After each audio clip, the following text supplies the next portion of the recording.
ધારી તાલુકાનું રામપરા ગામમાં જંગલી ભૂંડનો ત્રાસ ખરેખર હવે અસહનીય થઈ રહ્યો છે।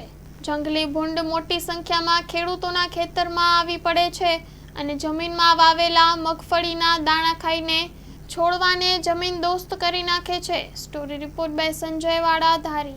મથુરભાઈ વાલજીભાઈ ગેવરિયા, ગામ રામપુર। અને અમારી સમસ્યા એવી છે, મગફળી ભૂંડ ખાઈ ગયા છે। આજે રાતે કેટલા વીઘામાં ખાઈ ગયા છે? 5 થી 7 વીઘામાં। શું ઈચ્છો છો આપ હવે? હવે તો સરકાર પાસે અમે ઈચ્છીએ છીએ કોઈ પણ સહાય અમને આપે। ભૂંડનો ત્રાસ કેટલા સમયથી છે? ભૂંડનો ત્રાસ તો ઘણા સમયથી છે, પણ અત્યારે હવે દાણા છે એટલે વધારે ત્રાસ આવ્યો છે। કેટલા દાણા ખાઈ ગયા તમારા? અમારે તો 5 થી 7 વીઘામાં પૂરું કરી દીધું છે। કેટલી સંખ્યામાં ભૂંડો આવે? 15 થી 20 રોજ રીતે આવે? 2-3 દિવસ આવે। તમે ભગાવવા માટે શું પ્રયત્નો કરો છો? અવાજ મારીએ, બત્તીઓના અંજવાળા કરીએ છીએ, છતાં નથી જતા? તો એ જાતા નથી, નુકસાન કરે છે। નુકસાન કરે છે। મારું નામ મુકેશભાઈ ભીખાભાઈ સુતરિયા, ગામ રામપરા, તાલુકો ધારી, જિલ્લો અમરેલી। શું સમસ્યા છે? અમારી વાડીમાં ભૂંડના બહુ ત્રાસ છે અને આના પગલાં કાયદેસર લેવા જોઈએ। જંગલ ખાતાવાળા પણ સામું જોતા નથી કોઈ, અને આ સમસ્યા તો બહુ ઊભી છે। દર વર્ષે આવું હોય જ, આમ ગણો ને તો, પણ જંગલ ખાતાવાળા કોઈ આનું પગલું જ નથી લેતા, આમ ગણો તો। અને આમાં અમારે સરકારને શું કહેવું કયો?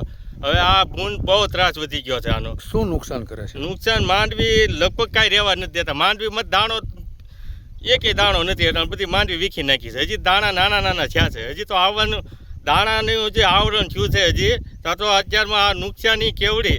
હજી તો આ 2 મહિના માંડવી રાખવાની છે, પણ હજી 2 મહિના રહે નહીં એવું લાગે છે। અમારે આમાં આનું કોઈ નિર્ણય નથી આવતો, આમ ગણો તો। શું ઈચ્છો છો આપ હવે? હવે આપણે તો આ કોઈ જંગલ ખાતાવાળા આની કાંઈ ગમી જોગવાઈ કરે ભૂંડવાની, અને નકર અમે અમારા ત્રાસથી અમે કંટાળી ગયા છીએ। હવે આ રાતને દી ઉજાગરા કરવા, રાતે ઉજાગરા કરવા, અને તોય છતાં આમને આમ ઉજાગરા કરીએ તોય આવું ને આવું।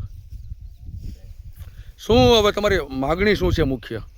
અમારી માગણી તો બસ આ કાંઈ સહાય મળે તો સરકારને એમ એવું કરી છે કે અમને થોડીક સહાય મળે આ બાબતમાં, અને કે આ નુકસાની તો અમને પોહાય એમ નથી હસોડી। હવે આ સરકાર કાંઈક જો સામું જોવે તો।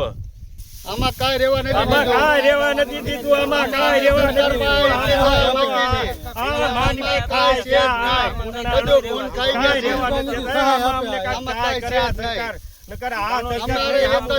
અમને સરકાર સહાય આપે, અને અમારે સહાય માંગવાની છે સરકાર પાસે।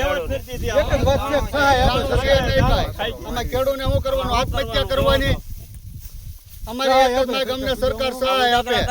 રહેવા દેતા નથી કાંઈ, અમને એક સરકાર સહાય આપે। સરકાર અમને ગમે એ સહાય આપે। અમારે સરકાર પાસે એક જ માગણી છે, સહાયની। આમાં કઈ છે જ નહીં, આમાં અમારે કઈ છે જ નહીં। અમને સરકાર સહાય આપે, આમાં કઈ છે જ નહીં। અમારે ખાવાનું કઈ હવે રહ્યું નથી, નકર આત્મહત્યા કરવાની રહી। ખર્ચાય ઊભા નથી થતા આમાં।